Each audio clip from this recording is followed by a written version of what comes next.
রাগিনীর পরীক্ষায় জিতে গেল বরুণ আরও ভয়। অন্যদিকে রাগিনীকে কুণাল ফেলল মহাবিপদে। দেখা যায় শ্রদ্ধা গণেশ ঠাকুরের আরতি করছিল। শ্রদ্ধা তখন মনে মনে বলে, আমাদের পরিবারের সাথে রাগ নেই, আর কুণাল যাক, আসছে তার সাজা। এবার আপনি দেবেন ভগবান, আমাকে শক্তি দিন, যাতে আমি ওদেরকে আমাদের বাড়ি আমাদের জীবন থেকে বের করে ফেলতে পারি। হ্যালো ভিউয়ার্স, সবাই কেমন আছেন? আজকে আপনাদের জন্য নিয়ে আসলাম ভাগ্যরেখা ধারাবাহিক নাটকের ৩৪১তম পর্বের খুব সুন্দর একটি এক্সপ্লেনেশন। যারা এখনও আমার চ্যানেলটি সাবস্ক্রাইব করেনি, প্লিজ চ্যানেলটি সাবস্ক্রাইব করে বেল আইকন অন করে দিন পরবর্তী ভিডিও দেখার জন্য। শ্রদ্ধা তারপর সবার সামনে বলে, আজ আমাদেরকে একে অপরের সাথে মিলে কথা দিতে হবে। গণপতি বাপ্পার আমাদের বাড়ি থেকে বিসর্জনের পরে আমাদেরকে আমাদের বাড়ির সব অশুভ শক্তিকে দূর করতে হবে। এই ভাই বোনের জুটিকে আমাদের জীবন থেকে বের করতে হবে, আমাদেরকেই। তারপর শ্রদ্ধার সাথে সবাই হাত মেলায়। তখন কীর্তি বলে, অশুভ সবকিছুকে ধ্বংস করার শক্তি আমাদের গণপতি বাপ্পা আমাদেরকে দেবে। ওদেরকে শুধু আমরা বাড়ি থেকে বের করব না, বরং ওরা আমাদেরকে এতদিন যত অত্যাচার করেছে তার সব প্রতিশোধ নেব আমরা। অভয় বলে, যেভাবে ওরা নিজেদের প্রতিশোধ নেয়ার জন্য আমার বোনকে ব্যবহার করেছে, ওদের বাপের সাথে এবার আমি ওদেরকে দেব। দেখা যায় এরপরেই সেখানে রাগিনী, কুণাল আর আরতি আসে। রাগিনী বলে, আজ বিসর্জনের আগে আরতি আমিও তোমাদের সাথে করব। অভয় তখন হেসে দিকে বলে, হ্যাঁ, কেন নয়, উনি ভগবানের সামনে আমরা সবাই সমান। বরুণ বলে, হ্যাঁ, এমনি তো ভগবান নিজের সত্যিকারের ভক্তদের সাথে সবসময় ভালোই করে। রাগিনী তখন ঠাকুরকে আরতি করা শুরু করে। তখনই অভয় আর বরুণ দুজনে আরতি করে রাগিনীর সাথে। ওদেরকে এভাবে দেখে বাড়ির সকলে অনেক অবাক হয়। এরপর বরুণ আর অভয়ের বাবা মিলে গণেশ ঠাকুরের মূর্তি বিসর্জন দিতে যাচ্ছিল। রাগিনীও যাচ্ছিল। তখনই কীর্তি রাগিনীকে ল্যাং মেরে ফেলে দেয়, আর রাগি গিয়ে পড়ে অভয়ের গায়ে। আর অভয় রাগিনীকে সামলে নেয়। রাগিনী তখন অভয়কে বলে, থ্যাংক ইউ। অভয় বলে, থ্যাংক ইউ বলার কি আছে, ভগবান হয়তো এটাই চায় যে আমি তোমাকে সাহায্য করি। অভয়ের কথা শুনে তো রাজনীতির প্রশ্ন খুশি হয়। রাগিনী তারপর শ্রদ্ধাকে বলে, একটু সামলে থেকো তোমরা, এমন যেন না হয় পরিবারকে সামলাতে গিয়ে তোমাদের হাত থেকে নিজেদের স্বামী বেরিয়ে গেল। শ্রদ্ধা বলছে, নিজের স্বামী কি নিজের থেকে না, পুরো দুনিয়া থেকে দূরে করে দিয়েছে সে, আবার আমাদেরকে ভয় দেখাচ্ছে। রাগিনী, আমার তোমার উপদেশের কোনো দরকার নেই। তখন বলে, আমাদের স্বামী যদি আমাদের ওপর রাগ করে থাকে, তাহলে আমরা ওদের রাগ ভাঙিয়ে দেব। আমরা কখনোই তোমার মতো করব না। তুমি নিজের স্বামীর ওপর এমন করলে যে বেচারাকে পৃথিবী ছাড়তে হলো। কুণাল তখনই রাগিনীকে বলে, আমার তোমার সাথে কিছু জরুরি কথা আছে, দিদি আসো তাড়াতাড়ি। ওরা চলে গেলে শ্রদ্ধা কীর্তিকে বলে, কিন্তু আমার ভয় লাগছে, ওদের আমাদের ওপর সন্দেহ হয়নি তো? এখন যা কিছু করে বরুণ সে আর উভয়কে রাগিনীকে এটা বিশ্বাস করাতে হবে যে ওরা সত্যি রাগিনীকে ভালোবাসে। এদিকে দেখা যায় কুণাল রাগিনীকে বলছে, তুমি যেটা চাইছো সেটা কখনোই হবে না দিদি, নিজের ভালো মানুষই ওদেরকে দেখাতে যেও না, বুঝতে পেরেছ? আরে তোমার ভালো মানুষের ফায়দা তুলতে চাইছে ওরা। রাগিনী গিয়ে বলে, আমার ফায়দা কেউ তুলতে পারবে না। বলে, আচ্ছা তাই নাকি? তাহলে তোমার সত্যি মনে হয় যে ওরা তোমাকে ভালোবাসবে? রাগিনী বলে, কেন, কি কমতি আছে আমার মধ্যে? কুণাল বলেন, তোমার কি মনে হয় রাতারাতি ওরা তোমাকে ভালোবেসে ফেলবে আর ভুলে যাবে নিজেদের সেই বউদেরকে যাদের জন্য ওরা এত কিছু করেছে? রাগিনী তখন বলে, ওদের বউদের আমার সামনে কি অকাজ রয়েছে, সব ছেলেরা আমার মতো মেয়েকে পছন্দ করে। কুণাল বলেন, এটাই ওরা তোমাকে বোঝাতে চাইছে। আমি বলছি দিদি, ওরা কিন্তু অনেক চালাক। রাগিনী বলে, কুণাল তুই কিছু জানিস না, তুই এসব নিয়ে ভাবিস না, আর এমনি যে ছেলে পাবে তার ভাগ্য খুলে যাবে। কুণাল বলেন, আরে দিদি, ভালোবাসার চাঁদের পেছনে নিজের জীবনটাকে কয়লা করে দিও না তুমি। আমি শুধু এটুকুই বলছি যে তুমি ওদের কথাই নিজের মাথা খাটানো বন্ধ রেখো না, পরীক্ষা নাও তুমি। ওদের ভালোবাসার পরীক্ষা নিলেই সব সত্যি সামনে চলে আসবে।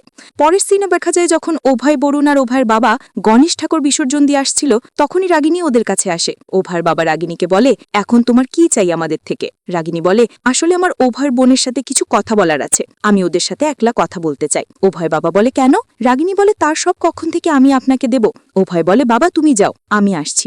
অভয়ের বাবা তখন ওখান থেকে চলে যায়। রাগিনী তখন ওদেরকে বলে, চলো তোমরা গাড়িতে বসো। অভয় বলে, কিন্তু আমরা কোথায় যাব? রাগিনী বলে, যেখানে আমি যেতে বলবো সেখানে যাবে। কেন, তোমাদের আমার সাথে যেতে ভয় লাগছে? বরুণ বলে, কই না তো, আমরা কেন ভয় পাবো, চলো। অভয়ের বরুণ তখন রাগিনীর সাথে গাড়ি করে চলে যায়। অন্যদিকে দেখা যায় কীর্তি শ্রদ্ধাকে বলছে, দিদি আমার অনেক ভয় লাগছে, বিসর্জনের একও সময় লাগে নাকি? তখনই সেখানে অভয়ের বাবা আসলে শ্রদ্ধায় বাবাকে জল খেতে দেয়। কীর্তি তখন অভয়ের বাবাকে বলে, কি হলো কাকু, আপনি একা এলেন? বরুণ যে আর অভয় কথাই। অভয় বাবা বলে, রাগিনীর সাথে কথা বলবে বলে নিচেই আটকে দিয়েছে দুজনকে, জানি না কি কথা বলবে। শ্রদ্ধা বলে, ঠিক আছে, কোনো ব্যাপার নয় বাবা, ওরা ঠিক চলে আসবে। কীর্তি তারপর শ্রদ্ধাকে বলে, দিদি আমি বলেছিলাম না, ওই রাগিনী নিশ্চয়ই কোনো প্ল্যান করছে, আমার খুব ভয় লাগছে, জানি না ওরা রাগিনীর সাথে কোথায় গেছে। অন্যদিকে দেখা যায় রাগিনী অভয়ের বরুণকে ছাদের পাঁচিলের উপর দিয়ে হাঁটানো হচ্ছে ওদের ভালোবাসা প্রমাণ করানোর জন্য।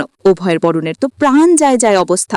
এদিকে অভয়ের বরুণকে শ্রদ্ধা কীর্তি ফোন করছিল। করছিল, তবে ওরা ওদেরকে ফোনে পারছিল না। কীর্তি ঘাবড়ে বলে, বরুণ যে ফোন তুলছেন না কে? শ্রদ্ধা বলে, উভয়ে ফোন তুলছে না। তখন কুণাল বলছে, আস্তে, ফোন ধরে নি ঠিক আছে, কিন্তু আজ ওদের ব্যান্ড অবশ্যই বাজবে। তবে বৌদিরা, একটা কথা আমাকে বলুন তো, ভালোবাসার জন্য কি মানুষ নিজের প্রাণ দিতে পারে? কীর্তি তখন ভয় পেয়ে বললে, কি বললে? তুমি অবাক হচ্ছ কেন? তোমরা এমন ভাবে বলছো যেন তোমরা কিছুই জানো না। তোমরা নিজেদের স্বামীদেরকে গুটি বানিয়ে খেলা শুরু করেছিলে, কিন্তু এই খেলা শেষ করবে আমার দিদি, বেশি কিছু না, শুধু ওদের প্রাণ নেয়ার ছোট্ট একটা পরীক্ষা নেওয়া হচ্ছে। এদিকে দেখা যায় উভয়ের বরুণ তো অনেক কষ্টে নিজেদের পরীক্ষা শেষ করে, আর উভয় রাগিনীকে বলে, দেখেছো রাগিনী, তোমার জন্য আমি প্রাণের বাজি রাখতে পারি, কারণ আমি তোমাকে অনেক ভালোবাসি। বরুণ বলে, রাগিনী, প্রাণের বাজি রাখা তো অনেক ছোট কথা, আমি তো তোমার জন্য এর থেকেও বেশি কিছু করতে পারি। রাগিনী বলে, ঠিক আছে, তাহলে লাভ দাও ছাদ থেকে। উভয়ের বরুণ তখনই ঝাঁপ দিতে যাচ্ছিল, আর এদিকে দেখা যায় শ্রদ্ধা কীর্তি উভয়ের বরুণকে খুঁজতে বেরিয়েছে। কীর্তি বলে, আমাদের রাগিনীর সাথে ওনাদের কাছে ছাড়াই উচিত হয়নি, জানি না ওই রাগিনী ওদের সাথে কি করছে। শ্রদ্ধা বলে, কীর্তি তুই চিন্তা করো না,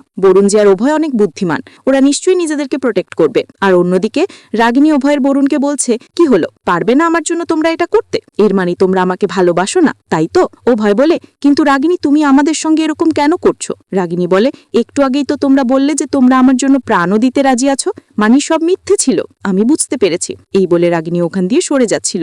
তখনই উভয় রাগিনীকে গিয়ে বলে, আমি মরতে ভয় পাই না, আমি শুধু তোমার সাথে বাঁচতে চাই। বরুণ বলে, হ্যাঁ রাগিনী, তুমি একবার সুযোগ তো দিয়ে দেখো, আমি মরে গেলে তুমি এতটা খুশি হবে না যতটা আমার সাথে থাকবে। অন্যদিকে শ্রদ্ধা কীর্তি তো পাগলের মতো উভয়ের বরুণকে খুঁজছিল। রাগিনী বলে, ঠিক আছে, ছাড়ো এসব। এই বলে রাগিনী ওখান থেকে চলে যাচ্ছিল। রাগিনী যখনই গাড়িতে উঠতে যাচ্ছিল তখনই রাগিনীকে কিছু গুন্ডা ঘিরে ধরে। একটা গুন্ডা রাগিনীকে বলে, ম্যাডাম কোথায় যাচ্ছেন, আমাদের সাথে চলুন। রাগিনী বলে, সরো আমার রাস্তা থেকে।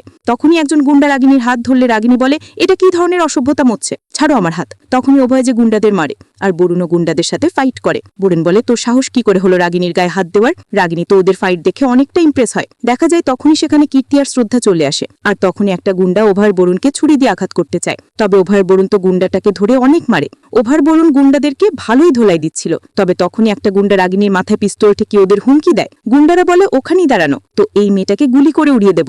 বরুণ বলে, ছেড়ে দে রাগিনীকে। উভয় বলে, ওর যদি কিছু হয় তাহলে আমি তোকে প্রাণে মেরে ফেলবো। উভয়ের বরুণ আগে এগোচ্ছিল, তখনই গুন্ডা বলে, ওখানেই দাঁড়ানো, তো আমি এখনই গুলি চালিয়ে দেব। উভয় বলে, তো চালা গুলি। গুন্ডা বলে, গুলি চালাচ্ছিস না কেন, চালা গুলি আমাদের ওপর। তখনই গুলি চালে, আর দেখা যায় বরুণ গুন্ডার হাত ধরে গুলি থেকে অন্যদিকে চালিয়ে দিয়েছে। বরুণ তো গুন্ডাকে মেরে তার হাত দিয়ে পিস্তল নিয়ে নেয়। ওভার বরুণ তারপর রাগিনীকে বলে, আমরা পাশে আছি নাকি ঢিল হয়ে গেছে। এরপরে দেখা যায় কীর্তি বরুণকে বালিশ দিয়ে মারতে মারতে বলছে, যদি গুলি চলে যেত তাহলে কি হতো? আপনি হিরো হতে গিয়েছিলেন, তাও আবার ওই রাগিনীর জন্য। বরুণ বলে, কীর্তি পরে আমাকে শান্তিতে মেরে নিও, কিন্তু আগে আমার কথাটা শোনো। কীর্তি বলে, কেন আমি আপনার কথা শুনবো? আজকাল আপনি নিজেকে খিলাড়ি মনে করছেন নাকি?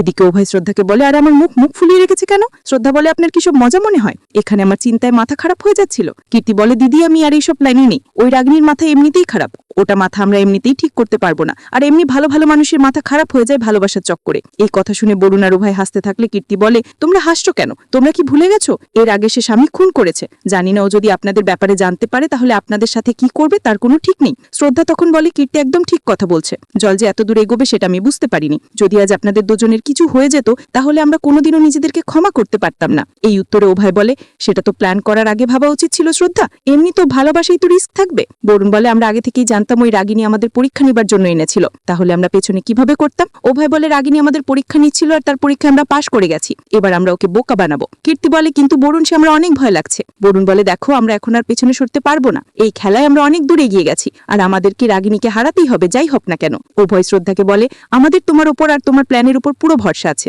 শ্রদ্ধা, এখন শুধু তোমাকে নিজের উপর আর আমাদের উপর ভরসা রাখতে হবে, আমরা কুণাল আর রাগিনীকে অবশ্যই হারাবো। আগে দেখা যায় কুণাল উভয় বরুণকে বলছে, রাগিনী দিদির ঘরের মধ্যে একটা বিষধর গ্যাস ছেড়ে দিয়েছি আমি, আর তারপর দরজা বন্ধ করে দিয়েছি। উভয় বলে, আস্তিনের সাপ নিজের বোনকে ছুরি মেরে ফেলতে চায়। বরুণ না কুণালের কলার ধরে বলে, তোকে আমি প্রাণে মেরে ফেলবো। কুণাল বলে, আমাকে পরে মারবে, আগে নিজের ভালোবাসাকে তো বাঁচিয়ে নাও। উভয়ের বরুণ চলে যাচ্ছিল, তখনই কুণাল বলে, আরে পুরো কথাটা আগে শুনে যাও, আমাদের কাছে ভালোবাসার মানে নাকি রাগিনী দিদি নাকি তোমাদের দুজনের বউ যারা আগুনে ফেসে আছে? এখন আমি দেখবো তোমরা কাকে বাঁচাবে। ভিউয়ার্স, আজকে এ পর্যন্তই। ভিডিওটি কেমন লাগলো কমেন্ট করে মতামত জানাও। ভিডিওটি ভালো লাগলে সাবস্ক্রাইব করে লাইক শেয়ার কমেন্ট করে অন্যদেরকে সুযোগ করে দিও। ধন্যবাদ।